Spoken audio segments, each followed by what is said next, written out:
Yeah, he's been good. Of course, we've followed his career from afar, and since he left here, and I think everyone's very, very happy to have him back. And he can speak for himself, but it seems like he's happy to be back as well. The mood's been very good. He's worked well, and we're looking forward to Saturday, of course.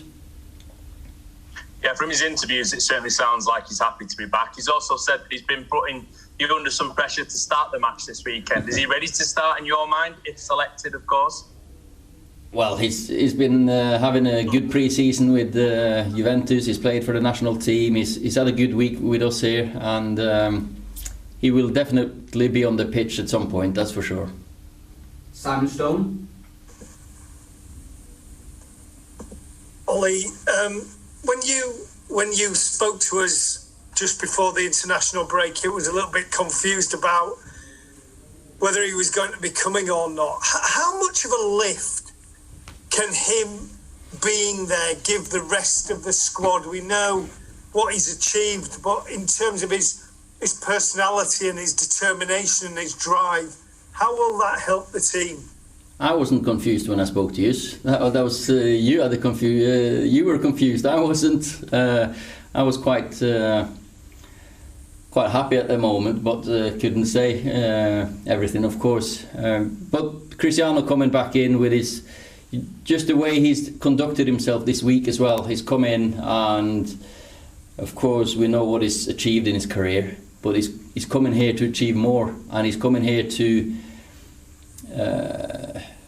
put demands. That's what he does. He's lived his life with the discipline of a top professional ever since he came here. I remember he was the first one who did the prep really well. Like, he was so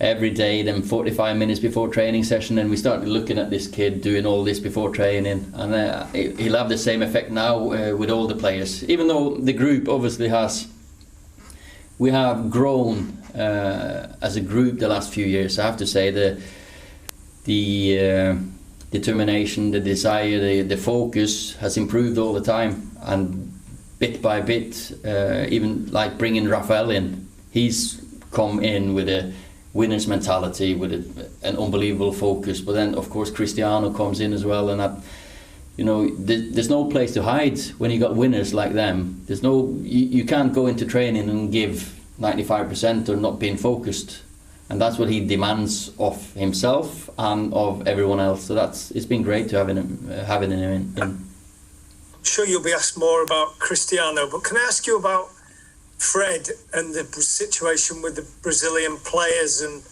what your response is to where you find yourself at the moment?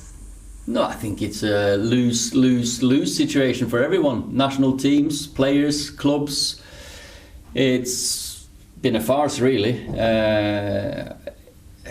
The players want to play, but we all know what kind of situation we find ourselves in the last year and a half, with the pandemic, with the travels, with everyone trying to limit the spread of the virus. Of course, we worked really hard before this to try to find a way. Private jets,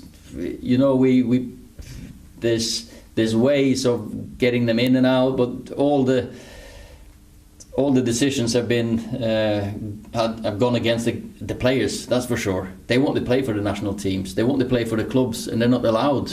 So, for me, disappointed with the whole thing. Common sense might not be so common anymore, and then we need to prepare the game without Fred, but still fingers crossed that some sense can come into people's minds, and that we can use him.